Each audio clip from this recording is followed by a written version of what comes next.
Vanity project. It's a chart topper. Vanity. Midlife crisis. Midlife crisis! Oh, you whore! Not midlife crisis. Midlife clarity. They're arrogant. Nice if you like. Midlife clarity. Menopause. Oh, menopause? Your little vanity project. I'm losing my edge. It's a vanity project. I stared into the abyss. I'm losing my edge. A cash grab vanity project. That little vanity project. It's tremendous. I love it. It's just a vanity project. Russell, colossal. I had a terrifying few days. I really did. Go on.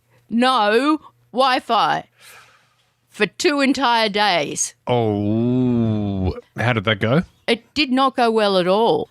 I was forced to use ChatGPT on my telephone.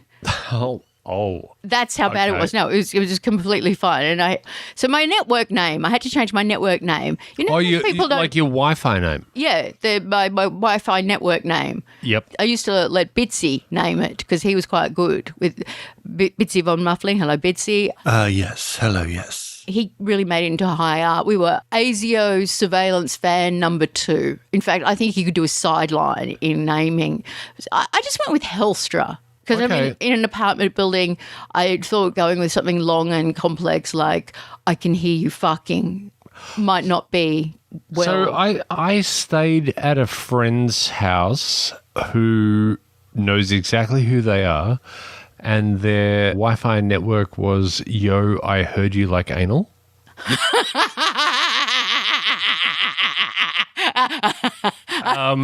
And then like 3 days later, it was like, yeah, 13A, be here at 9 p.m. So at the moment, I've just got, Telstra and a series of numbers generated, which is just a great embarrassment to me because I have a baby French bulldog staying with me at the moment. I have to say, Hitch and von Poopensmith are a surprisingly well-disciplined dog. So I was just... Hang on a second. Hold that. A correctly disciplined dog because he grew up in the right kind of house. He went to the Steiner school. the equivalent of private school. Like every time he barked, they just sprayed him in the face with like lemon juice. No, that's not what I actually did, but that's what I would have done. Yeah, it's very well behaved. So I'm workshopping a new one, but I noticed yours is very good. It is Radio Bin Chicken. I live on a street named after a bird. The bird is well known for eating out of bins, so I've just named it Radio Bin Chicken. I like it. Yeah, Radio Bin Chicken. I like it. And everyone else around here is like Nike number 1 or 2762 Beyond Wi-Fi. Yeah, people, try harder. I mean, not you, obviously. You're listening to Vanity Project, and obviously you're already very adept with your network name, but I think something terrible has happened. I've forgotten how to change it. How to change your Wi-Fi password? Oh, how to change your what's called the SSID? Yeah. I mean, I could help you, but just stick with what you've got. No. It's just because it was a whole new modem. So it's just like a Telstra generated one. Do I have to go to 192 point? Yeah, I have to do that, right? Yeah. Yeah, I'll do that. You will have, it'll be 192.0.0.1 admin and then whatever on the bottom of the modem, and then you'll get to turn it into like, yo, I heard you like anal. Very, very upsetting for you that you can remember that IP address. Here on Vanity Project, take it away, Bitsy! They're lifting weights between visits to doctors. Shit wellness books and hot stones engulf them. Multiple Fitbits are strapped to their skin. And they've also got a podcast.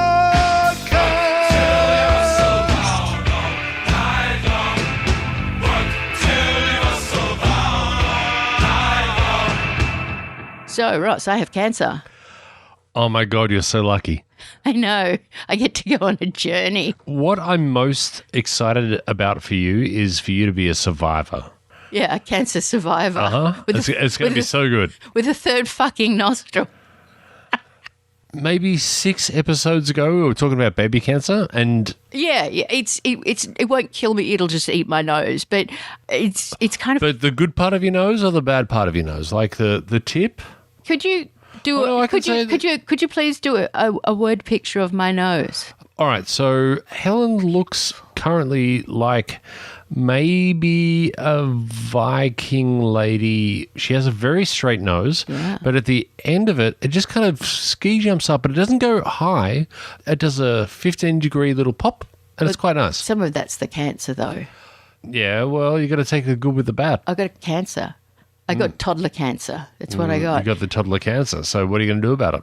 Well, what I usually do, rely on a mixture of hostility, peculiar charm, and humour. How's that working out for you? It's working out quite well. I think I've nearly tantrumed my way into a heavily discounted operation. I think I might have a nose in the future, which is very, very good because I'm strange enough looking and just strange enough generally. I don't need another target. Thank you very much. I've had it. Fuck the Cancer Council. I say this as a consumer having direct experience. The fucking Cancer fucking Council. You know, they have skincare products like sun care products. Yeah, which all failed this past week. Yeah, what annoyed me particularly, apart from the failure of those products, which is terrible, really. You know, I used to do that. I used to be a market tester. My face was a market tester. Yeah, I have impermeable skin. I was born leather and I'll die leather. Yeah, it's beautiful. And I'll want your skin for luggage the minute you're gone. I rang up because there's two ways you can get a skin cancer taken out, basically. And one is, you know, a scalpel or a drill? Yeah, how do they do well, a scalpel, a plastic surgeon who specialises in that kind of thing. But there's a machine called Mohs. It's capitalised, but a fellow called Mohs himself, Mohs, developed it in about 1934. It's not on the PBS. I'm not quite sure why. When I get back in form, I love getting ministers' phone numbers and I'm quite good at it. Still use those old journalistic skills. I just nag people, basically. I find nagging is a revolutionary tool. I agree with you. One of the things that I always tell people when I work with people who are a little bit younger is that you'll be surprised how often people will answer a telephone. Like if you actually nag... Yeah. Or if you send a letter, like an actual letter on a piece of paper that goes in an envelope. Yeah. Apart from if you send it to Jed Carney, who will not send me a portrait of His Royal Highness or Jed, Her Royal Highness. Come on. But apart from that, generally it works a treat, right? If you pick up the phone, shit happens. So try that, kids. More importantly, medical-ish NGOs. In my experience, they're shit. My dead ex-wife had MS Society, not that great. They'll tell you where a fucking support group is. They're the beyond blue of neurodegenerative disease. You get what I'm saying? So I have a different view to you of these types of organisations, having been on the other side of one. Don't tell me which one.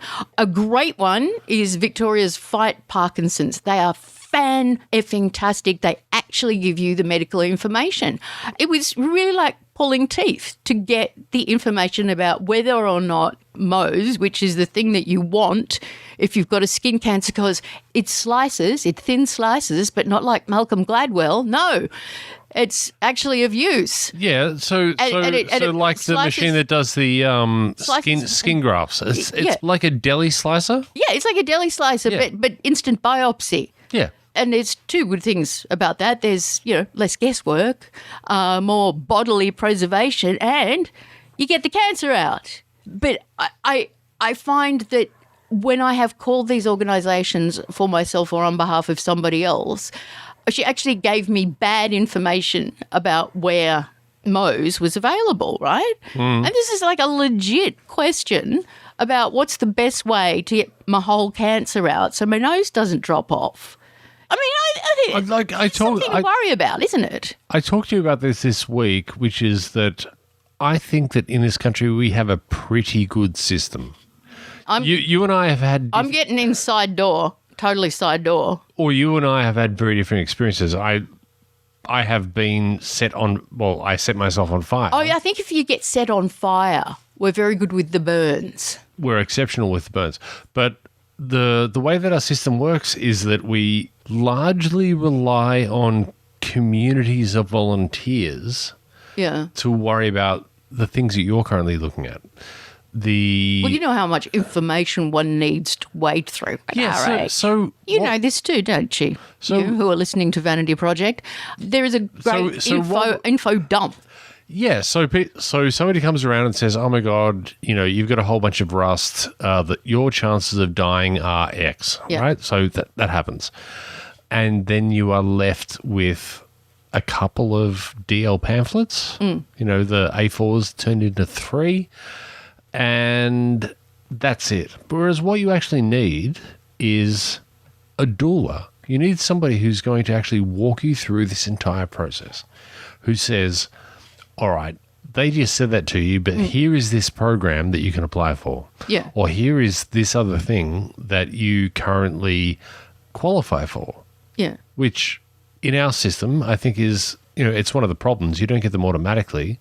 You need to find out that those things exist. Oh, you need to be a horrible bitch like me and demand information. I made this nurse find out. I mean, it's the Cancer Council. They sell apparently quite bad Terrible sunscreen. sunscreen. So they use the ailment of persons like myself, melanin-free persons like myself, to sell themselves and capitalise on their already, in my opinion, overfunded organisation in order to do what exactly? Conspicuous compassion.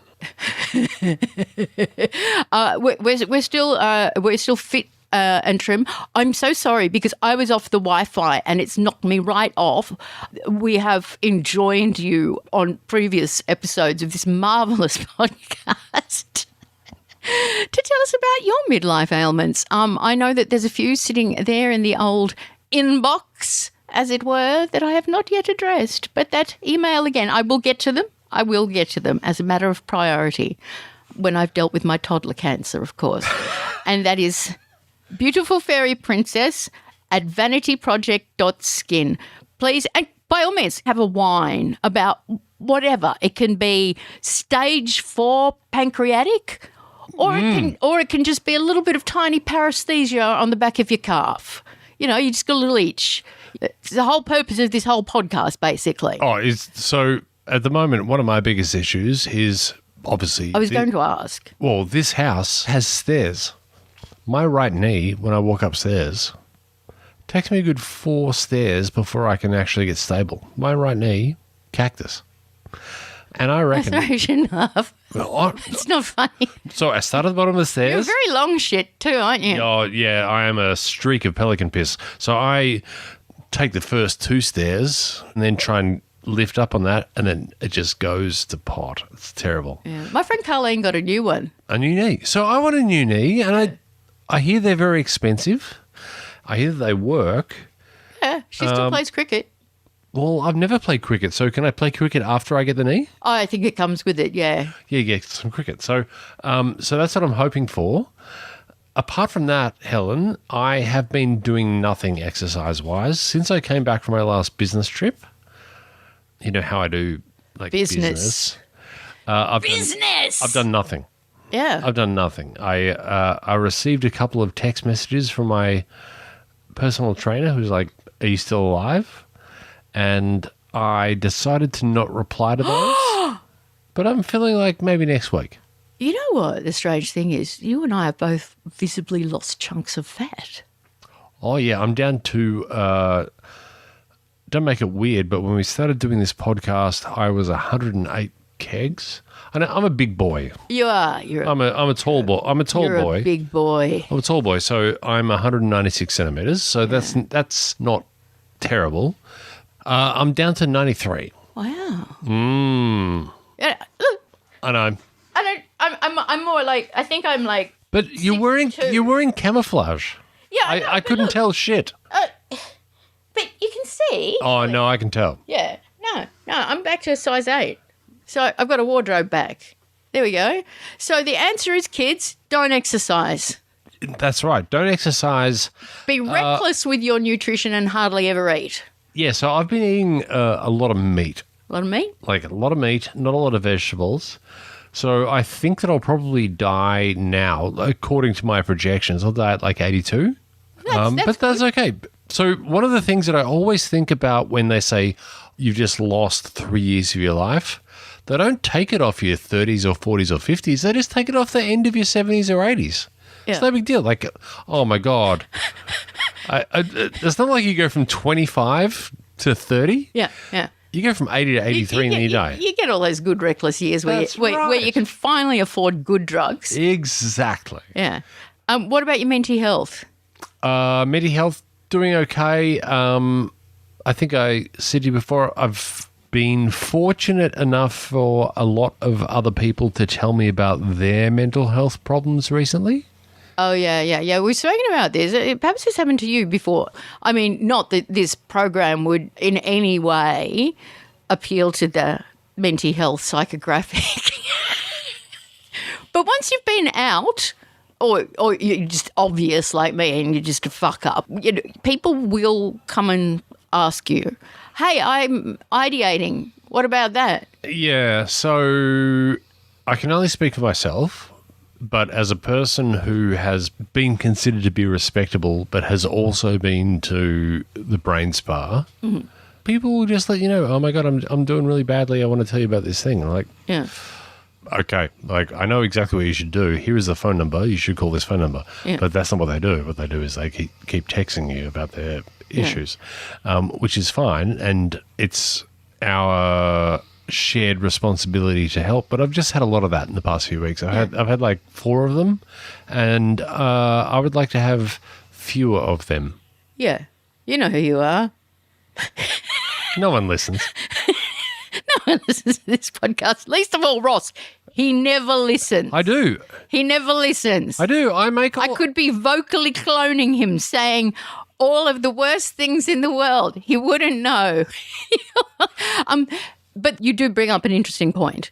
There is a concept called mental health first aid.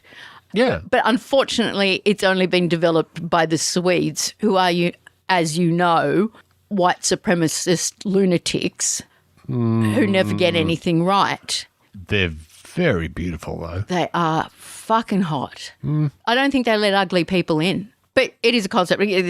Everyone points to Scandinavian countries and says, oh, look, aren't they wonderful? They're social democracies. Whatever the fuck that means. Christ. It means that they pay high tax. They pay high tax. But, I mean, Finland, for example, completely neoliberal off its tree. They're not that good. And the Swedes are weird about sex. Weirder than Helen. Weirder than Ross. Weirder than Ross, Helen, and Hitchens von Poopensmith in a spa. They're weird about sex, but not into weird sex. They're just weird about sex. Go on. They are. Have you heard... I mean, I have dated Swedes. That has not been my concern. Well, you know the old Swedish nudie movies that our parents probably never went to see. I have Super 8s that are hiding around the house here. Do you know what they were designed for? Erections? No. Nor white-ons. Nor lady boners. They were educational videos showing good heterosexual Swedes how to do it. Well, fair enough. And now they I wish I had had that instead of what I did get. Yeah. Oh, God, I'm still scarred. We've talked about the history of sex education, haven't we? I have a story that I don't believe I've shared on the show yet. Do you want to? Oh, yeah, no, it's great. So as I have shared on the show before, I went to an Anglican private school. So and it doesn't show one thing. Not at all. I went to an Anglican private school, and we had sex education given to us by the school's live on campus minister. And our live on campus minister, and I was unhealthy. It's going to get worse. It's going to get super worse. So year 7 or year 8, have the minister who turns up in place of our normal, I don't know, science or biology or whatever it was, minister, like this is the sex education class. And the minister turns up fully frocked up, right? So cassock, white thing over the top, margarine container around the neck, the entire catastrophe. He doesn't have the legend, I fuck hard on his smock. He draws a graph. In his vestments. Gets up to the blackboard, draws a graph. X and Y, right? So X is time and Y is pleasure. Right? Right? And so he goes, In the upper quadrant. So then he gets out a piece of pink chalk. No, you're making this up. If I was making this up, I wouldn't be able to keep going with it. He gets out a piece of pink chalk and draws like a line that goes up from 0 over like 30 minutes and shows pleasure over time for women. 30 minutes. I must be an outlier. I'm good with 3. And it's basically like this kind of big, smooth, low curve, right? It's like smooth, low curve, bit of a bump at like maybe minute 22 or whatever the fuck it is. Whatever it was for his wife. Drew that. And he went, and here's what it's like for you. And it was like the same thing with a blue piece of chalk, and it went for like 3 minutes, and then it just went up to like maximum pleasure and then down. And it's like, so as you... 3 minutes is the ideal time for everyone, isn't it? Oh my God, 3 minutes. 3 minutes. Anything longer than is a waste. Not for me, obviously, Helen, because I'm a stallion, but the idea was the thing that he showed us, and he actually said this. So what you need to know is when you are having sex with a woman, she's doing you a favor, right? Because you're getting all of your pleasure in the first 270 seconds, and she's still waiting for shit. Yeah. So you need to understand that. Unless she's a dirty little whore like me. And I still believe that. Yeah. Speaking of Sweden, and actually our most generous subscriber is one of the most generous practitioners of education about the industrial rights of sex work in this nation. And hello to Scarlet Alliance. You know Scarlet Alliance? I am well aware of them and I love their work. The Nordic model, the way that sex workers are treated in Sweden is appalling. So there you go. I win. Here on Vanity Project. The nouning of verbs. Yeah, we talked about this. Yeah. What was our particular thing? A punish. Yeah, we did talk about this. I mean, you're a punish. Yeah, I think it's called nominalization when you noun up a verb. There are some that I quite enjoy. For example? So in the game of poker, and you may or may not recall that I was the 3rd place winner in the 2009 Victorian Texas No Limit Hold'em Ladies Championship. I fucking was. I believe that you were. I won $1,500. Strange, but I'm actually quite good at Texas No Limit Hold'em poker. I beat like 1,400 other bitches. Ladies. Bitches. It's a technical term that we use in the pit. Oh. And okay. so in poker for a long time... People are called bitches. No, women. Ladies. No, it was a ladies tournament, and they've probably changed it to women's now, but I was very pleased to be in the ladies tournament. 3rd place getter, and I was up against 2 Le Chevres, you know, from the James Bond movie. Yes. Yeah. Le Chief. Le Chiffre, whatever. So in poker, as in all forms of bluffing, people really overstate the importance of bluffing. In poker, it's really how you bet rather than what your face looks like. All that helps for you because your face doesn't really portray much. Doesn't it? Not really. Oh. You don't really do the kind of twisted face. So if I get a good hand, I can't stop my face from twisting around into a happy face. So you might have a tell, which is... It is a tell. An example of a verb turning into a noun, which I think is an upside-down gerund. And also because it's the same word, it's called a zero derivation. And I just mentioned this because I didn't want to ask a linguist because they are the world's most boring people. Yeah, or a philologist, who are even worse. Oh, philologists. That's the philosophy of language? It's the derivation of the different types of language in relation to each other. I thought linguistics would be, like, awesome. Oh, God, no. I did, like... 2 weeks of it. Yeah, no. They talk about parts of words. I'm like, fuck off. Yeah, like I am aware that everybody thinks that Noam Chomsky is great. The guy's a fucking linguist. Like that's the worst.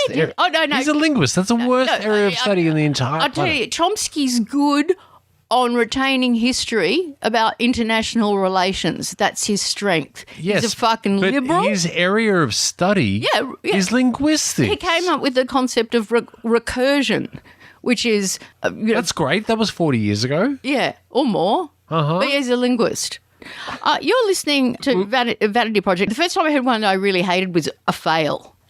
Yeah. So, which should be a failure.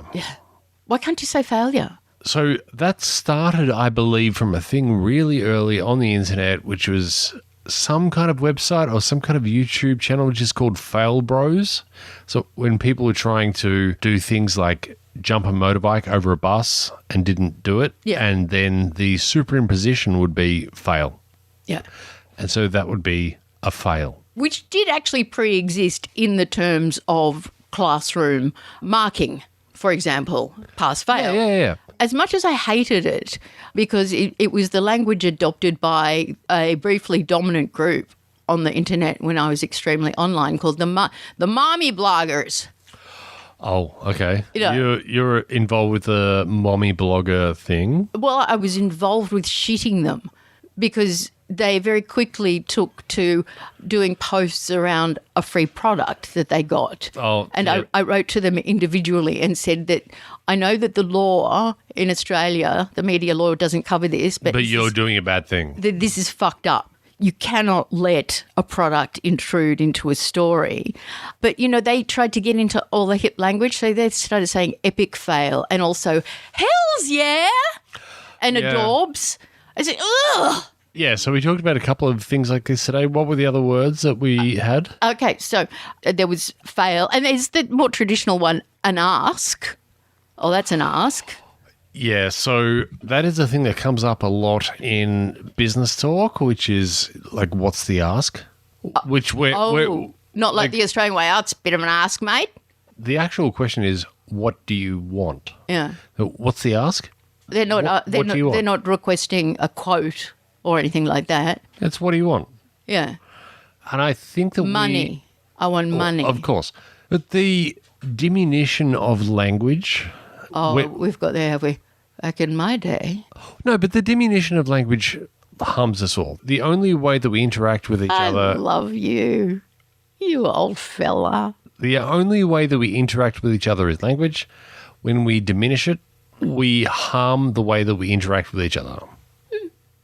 No fucking argument from all chitter-chatter here. Yeah, so But one of the great things about English is that it has the greatest number of words of any language. I think that that's disputed. But let's just go with it. Yeah.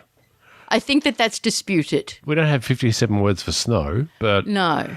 But we've got a lot we for could greed. if we needed to. Yeah. We've got a lot for greed. We do. We've got a lot for avarice. various kinds of sadness. We're very good on negative adjectives. But the latest one, the latest noun verbing or verb nouning, Just let's call it reversal. yeah. Bitsy was telling me about a cope. Now, you're still extremely online I am. because you have to be. Well, no, it's just where I live my life. Oh, okay. You don't have to be. I thought maybe it was for No, the it's work just, guys. I don't know what you do. Entertaining. I just always assumed you're doing Facebook or something. You're working at Facebook or Friendster. That's right. I'm currently doing a whole My bunch face. of exactly That's the internet, isn't it? on my face. My face So on your flip phone. so a cope. A cope. So what's a cope? Is it a coping mechanism? So if you were to tell me that I was ugly, Well, I wouldn't because obviously. but if you were, and I would say, oh my God, how dare you? Well, you wouldn't. But that would be a cope, Yeah. right? Oh, So okay.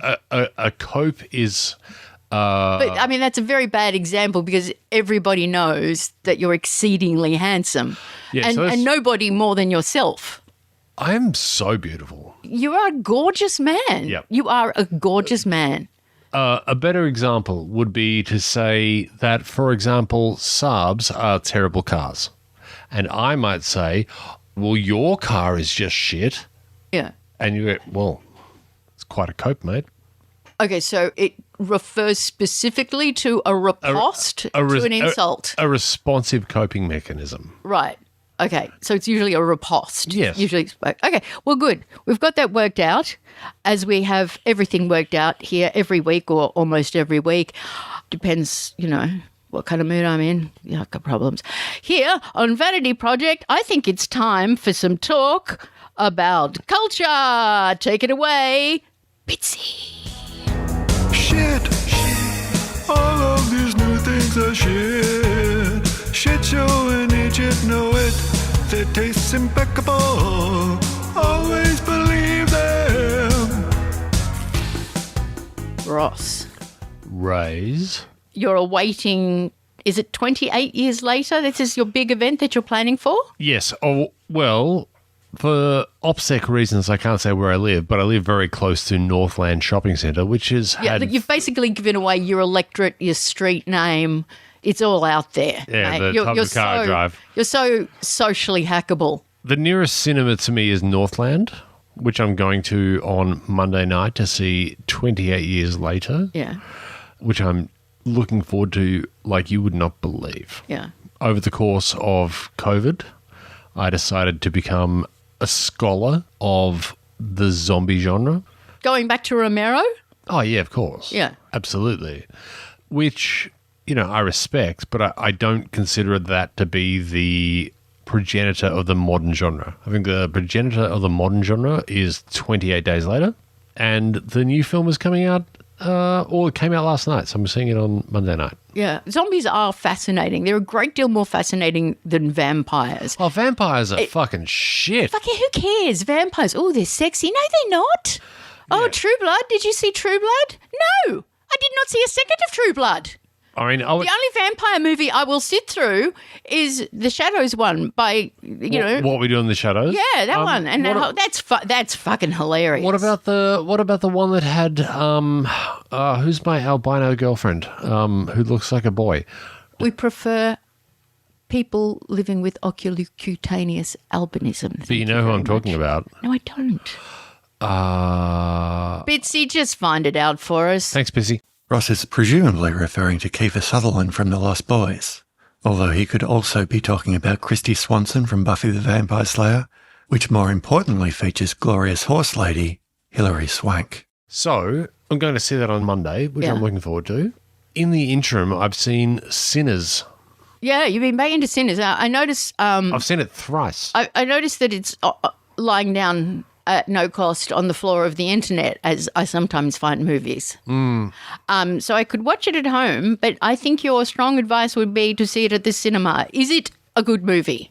It's a wonderful film. I would consider it to be, so far this decade, I would consider it to be in the top 5. It ends 3 times. So, like Lord of the Rings, remember the original Lord of the Rings has like 5 endings? I don't do sword and sorcery, mate. I fucking don't. I'm allergic to it. Well, you must do these things to engage with culture, but No, I must not. No, fuck So the Lord of the Rings. Fuck Tolkien. it has There, I've said it. it has 3 endings. Like, it just keeps ending. Yeah. So it ends, and then it ends, and then it ends. Yeah. But apart from Spoiler! Apart from that, I think it is a beautiful film. I think it's exceptionally well shot. Is it funny? Oh, God, yeah. Oh, it is funny. Yeah, it is funny. Yeah. It's Is there a lot of blood in it? not as much as you might imagine for what is nominally a vampire film. Yeah. Not so much. Oh, is Sinners a vampire film? It is a vampire film. It's a vampire film in the same way that From Dusk Till Dawn is a vampire film. Oh, okay. Tolerably so. Yeah, so I think the runtime is 2 hours. You don't really see a vampire until like minute 83 or 84. It's really a film about domination or about being subjugated. And the entire idea of these particular vampires is that they offer liberation from subjugation. Oh, it sounds like my kind of thing then. Yeah, I think you would really like it. So I actually believe that you would enjoy Sinners very much. A couple of guys come back from the Second World War. They've then disappeared to get involved in crime. When they come back to their hometown, they're finding that there are forces that are trying to stop them from elevating themselves above their quote-unquote station, which so far is the plot to Peaky Blinders. and then there's vampires. Yeah. That's very, very good. I But can see it. there is an exceptional scene in it, which Yeah. I think is one of the best moments in cinema that I've seen in the past maybe 20 years. Yeah. Which is a melange of all black American musical styles over the course of maybe the past 200 years, kind That's of quite a put few. into 10 minutes. Yeah, it's a beautiful piece of film. I think it's the best film that I've seen. It's the most thought-provoking piece of film that I've seen since Nope, which is what, maybe 4 or 5 years ago? Yeah. Exceptional. Make a movie. You're listening to Vanity Project. Now, speaking of decade-defining moments, you may or may not recall the great god, Billy Idol, who I've now completely, when I was young, I was like, isn't that a real punk? No, I think he's awesome. And those songs were awesome. And he was sexy and hot. He was in X, right? Generation X. Yeah, but that was shit. But he had some good pop songs. But you may remember the Countdown Awards and watching the Countdown Awards in Australia. 1984. Yes. You might remember this moment. I said I had some really heavy sex. Heavy sex. He's talking about having heavy sex. Now, I asked you a few days ago, because this is the kind of highbrow exchange, That we have over text message. I said, what do you think heavy sex is? And you said, well, what Trent Reznor thinks he has. That's right. And a conversation about the song Closer. That's an awful song. I loved it at the time. Oh, no, I hated it. It was terrible. Oh, I was already wed to Head Like a Hole. I got in early, so I thought I was committed. I was pot committed. That was terrible. Sunken So when that costs. song came out, I had a whole bunch of people pour candle wax on me, and it was fucking terrible. I'm sorry about that. I think Madonna needs to take some responsibility for that. Yeah. But all that entire thing of, at that time, of like, sex is like a really serious thing was, Oh, yeah, serious sex. it was appalling. I have a friend who, at the moment of occasionally, if you're lucky, mutual true congress, she starts giggling because she says, everybody's so serious. I can't stand it. Like just on the brink Oh, so... of the orgasm. of the orgasm. Yeah, she starts laughing because everything's so serious. I quite understand that. I mean, serious sex. What a yeah. stupid idea. Oh, This is all very worse. serious and sexy. Yeah. Like so Madonna and Willem Dafoe. Yeah, so I think that people who haven't had a lot of sex with a lot of partners ascribe a particular value to it that doesn't exist. Yeah. Right? So people are like, oh my God, this is like a particular connection with somebody else, which is not really true. I think that if you'd only ever played tennis with 3 people, you would think that all those 3 games of tennis were amazing. Ah, I see what Right. you mean. Right? But if you'd play tennis with 500 people, you would think that each game of tennis was less important and you would start to have different opinions about each game of tennis. Have you fucked Trent Reznor? If you fucked Trent Reznor and you can give us some idea of like how experienced he might have seemed, please email me. But in that song, he seems like incredibly serious about sex. Like, Help me. like, if somebody said, help me, obviously if they needed help and they were, needed physical help to have sex with you, and you'd be like, okay, no problems, let's get a sling. But up until that point, like, help me? Yeah. I don't know. That's your own problem, dude. Yeah, I want to feel you from the inside. Well, good. I enjoy penetrative sex too. Yeah, exactly. That's nice. That's not. A lot of men love the puss. So that song always disgusted me. Yeah. Like, always made me feel like really creepy. Yeah. I want to fuck you like an animal. Well, yes. And then some hilarity ensued on your side of the text message. You were like, What kind of animal? he doesn't even say which kind of animal. He doesn't say if he wants to be the dominant animal or the receptive animal. What is the better word? What's the better? He doesn't want to say bottom. Yeah, he doesn't want to say if he wants to be the top animal or the bottom animal. He doesn't. I mean, there's always one. I mean, who has equal sex? We've talked about this. I No think one. jellyfish do. Oh, okay. But when he says he wants to fuck you like an animal, Yeah. Is he referring to himself? he's the animal or you're the animal? Yeah. I want So, to fuck you like it's like ambivalent. I'm a private school boy and you're a horse, Or, For example, or, like I'm a horse. and you're a private schoolboy. That's right. Yeah. They are very different things. Well, And I think he left that unclear. yeah, and he's completely non-specific. So I actually put the question to high school boyfriend. Okay. So do you want to hear his text response? I would love to. Reznor positions himself as the animal, in my view, yet he frames his statement in a way that implies a broader willingness to engage in interspecies relations. This casts him a figure at once transgressive and provocative. Qualities that, at the time, as you may remember, Helen, held particular appeal for young audiences exploring or unsettled in their own sexual identities. Notably, he does not say, "I want to fuck you like a chicken." He goes on. But he doesn't not say that. I know. But such a formulation, though perhaps... He doesn't say, I don't want to fuck your cloaca. Oh, God, I love that word. That's a great Is word. there a finer word? Cloaca? Yeah. No. He goes on. He takes his music seriously. Okie dokie. So notably, he does not say, "I want to fuck you like a chicken." Such a formulation, though, I imagine is technically accurate. So it's his view that Trent Reznor wants to fuck a chicken. But it would be too literal for the audience, leaving little to the listener's imagination and inviting, frankly, the wrong kind of laughter. Chickens, after all, lack the mythic charge of the simian or the lupine. They are not wild. They are not sexy. They are merely edible. So he took it very seriously. Thank you, high school boyfriend. Wow. Who does not take sex seriously. Thank God. So as I said, if you've had enough sex, it's not a thing you should take seriously. I mean, you should take each interaction with each person seriously. You should be nice to people. Oh, and fully invested, and you shouldn't have your mind on much else. Or maybe some bills. You can be thinking about bills. But if you've got bills, that might make you last a little bit longer. If you think about your phone bill, if you think about the rates and the council rates and all that sort of stuff, You can be engaged in the act of love. So You can be engaged in the act of and also thinking about your bills. Is this a marriage thing or is this an all the time thing? No, this has been my entire life. Jesus Christ. I'm always multitasking. Oh, no, not me. Oh, God, no, I have to be. I'm not.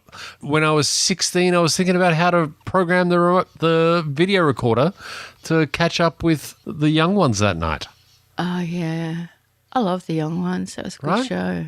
Anyway, if you have any thoughts on what Phyllis class life form it is, really, that Trent Reznor is interested in or believes himself to be, if you've had sex with Trent Reznor, if you have an opinion on his later work, which I believe is mostly screen. Yeah, it is. Have I shown you the photo of me when I looked like Trent Reznor with my beard all shaved You off? have. You know where he's sort? He's still a sort, as you know here as a regular listener I'm handsome as shit. to Vanity Project. Ross is a very, very, very, very handsome man, but he was different handsome when he was young.